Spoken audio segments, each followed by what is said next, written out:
Love, intimacy, parenting and happiness. That's what I'd like to talk about today. So I'll start with some background. Ever since I was a child, I've been fascinated by relationships and the nuances of love.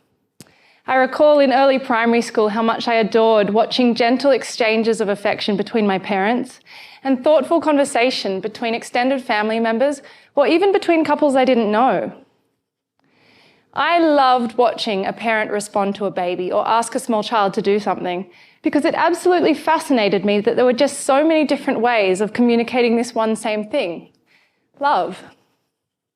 So what I'm really trying to tell you is that as a child, I did a lot of eavesdropping.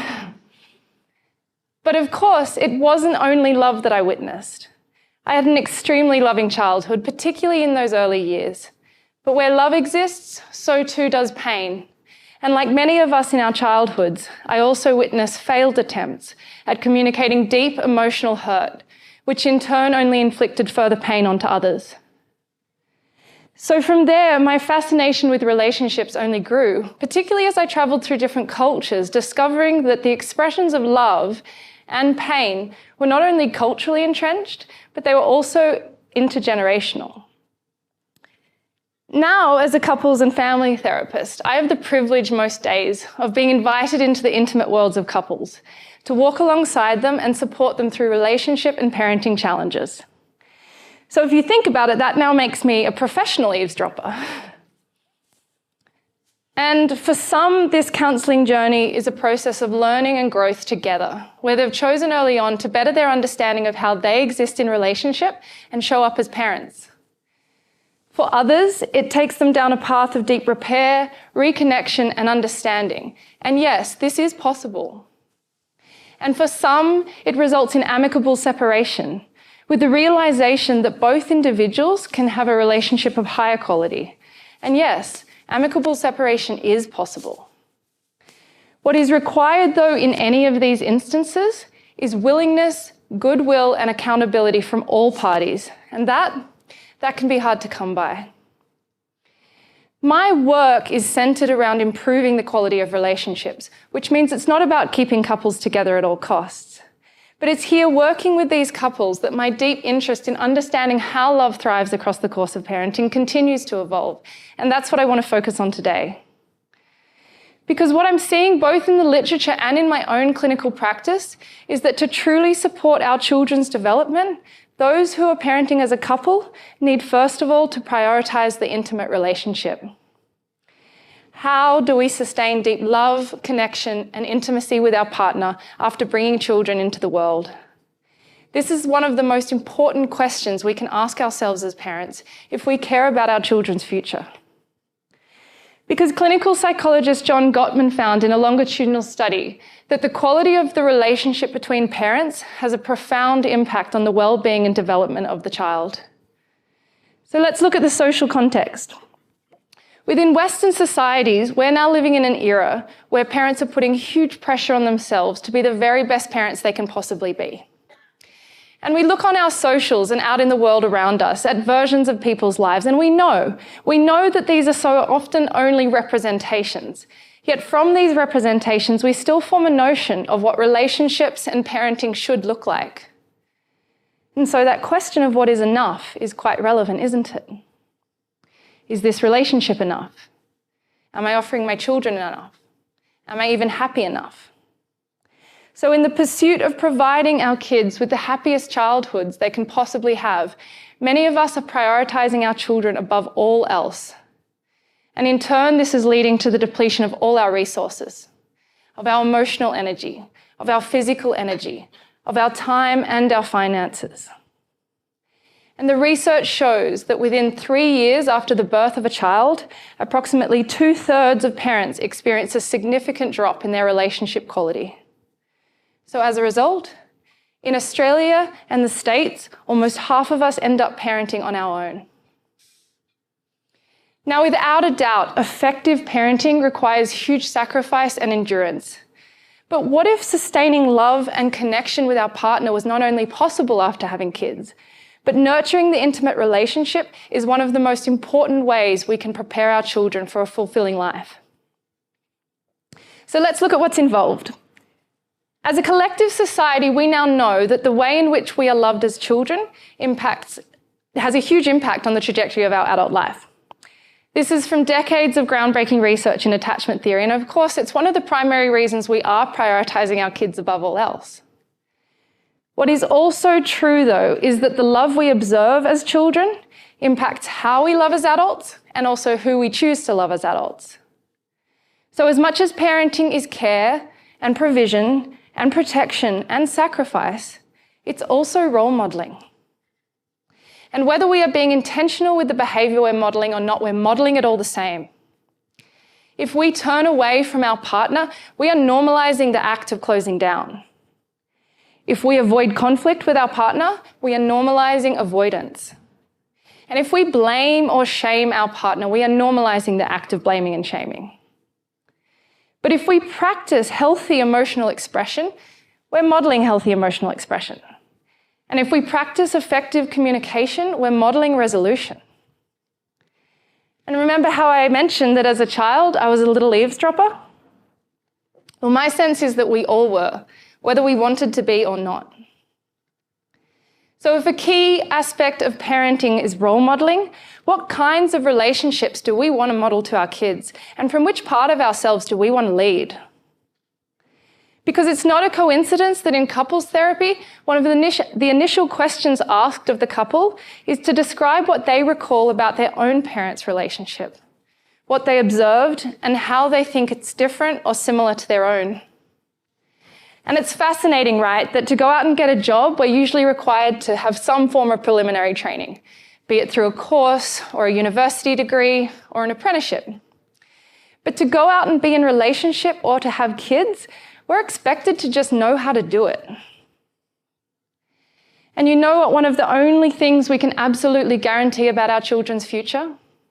It's that they will experience discomfort and suffering at different points across their lifetime. So how do we want to teach our kids to respond to it? Because suffering is certainly a part of parenting, you know. There might be birth trauma, there's sleep deprivation and hormonal changes. There's identity shifts as parents. There might be medical conditions, neurodivergence, or diverse learning needs for the kids. There's defeat, overwhelm, loneliness, and sometimes just monotony. And discomfort and conflict are part of being in relationship too, because relationships can be hard. So deep, intentional commitment is about accepting that sometimes there will be discomfort and conflict. And rather than pulling away from our partners through those periods, it's about leaning in with compassion, validation, and a desire to connect and resolve and repair. Our job as parents is not to make life easy for our children by minimizing or eliminating difficulty. Instead, our job is to help our children develop the skills to navigate difficulty so that they can show up in the world with the resilience and compassion needed to thrive. And another area I like to explore with couples when they come to see me is how they cope with life stresses as a couple. Do they tackle it on their own? Do they close down and break away? Or do they come together and face the discomfort as a team? Because so much about the couple lies in the answer to this question. The robustness of the relationship, their coping styles as a result of their role modeling and past relationships, their trust in each other, and their ability to repair. And a few years ago, I was offering resilience counselling to farmers and their families through a historic drought across Australia. But it became apparent that I was actually offering couples counselling, because the health of the family is determined by the health of the couple, especially in the face of adversity. So where we are motivated and inspired to bring repair and reconnect, where we are motivated to repair and to reconnect, we can in fact come out the other side of conflict and discomfort, feeling more understood than when we went into it. Okay, so as human beings, we all have emotional needs. And mastering intimate relationships involves understanding and acknowledging how our own emotional needs can be met within our network of support. Equally, it's about becoming an expert on the emotional needs and love languages of our partner. Because where we are prioritizing and encouraging each other's emotional needs to be met, and where we are being loved in the way that we need to be loved, our sense of self-worth and our capacity is so much higher. And I often touch on the compulsory guilt attached to becoming a parent. But when our capacity is higher, we can not only keep this guilt at bay, but we have more resilience and more resources to offer our kids. We can attune to our children better. We can track our children better. We can be more flexible and playful and responsive with our children. And so as a result, we can meet our children's needs better.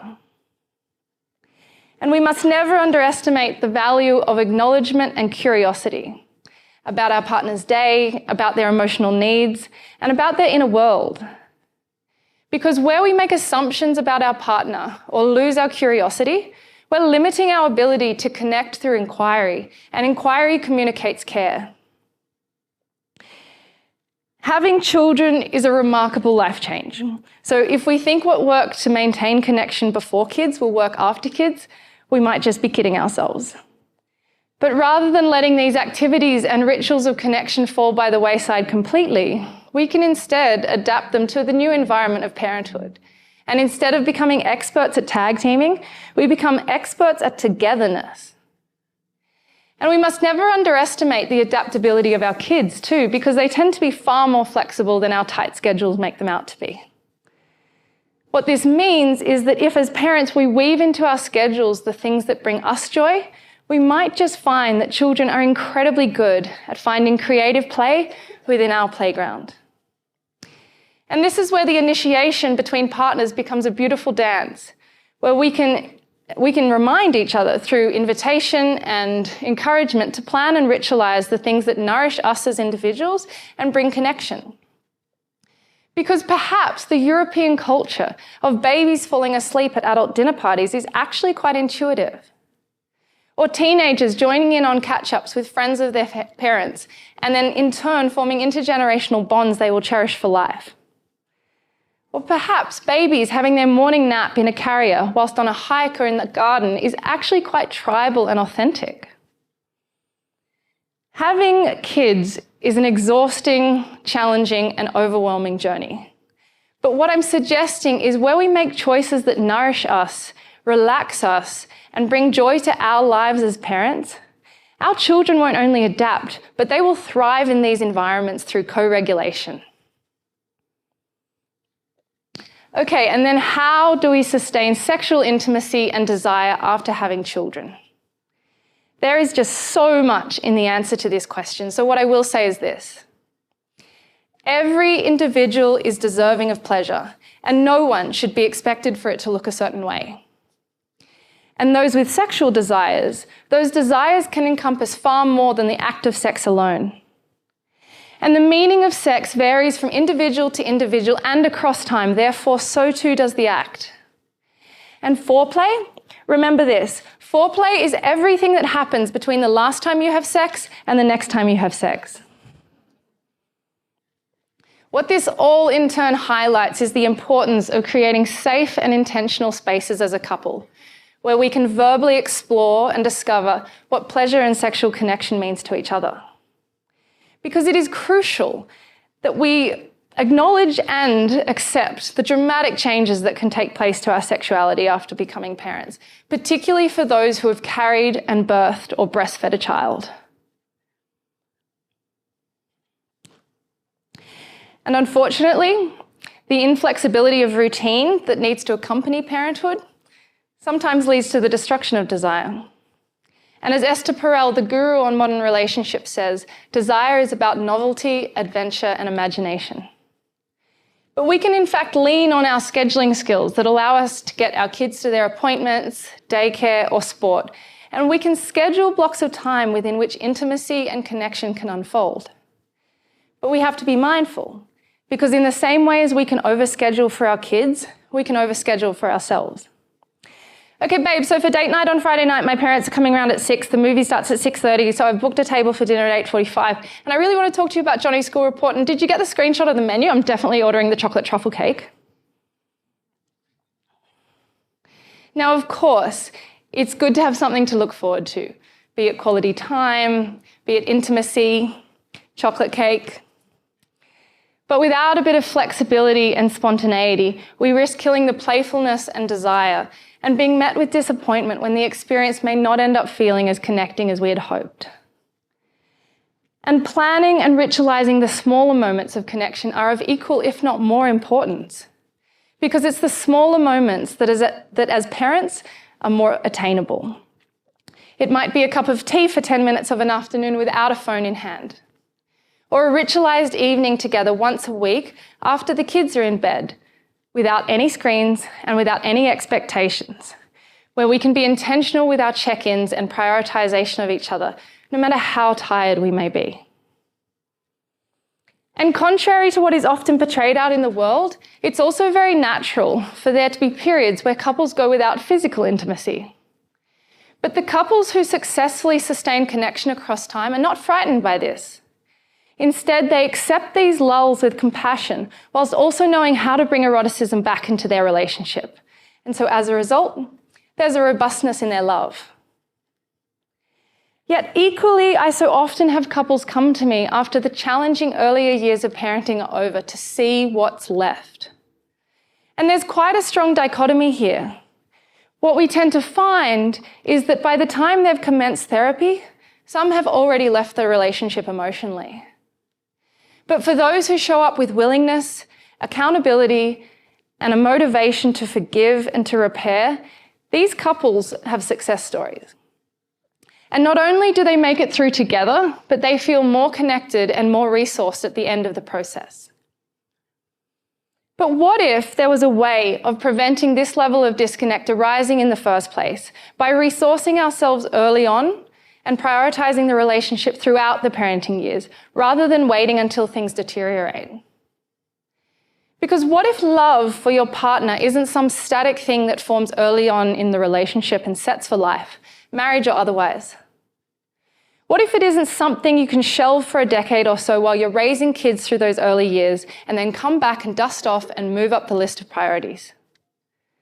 Instead, what if love is hundreds of micro moments every day of exchange, of curiosity, of acknowledgement and appreciation?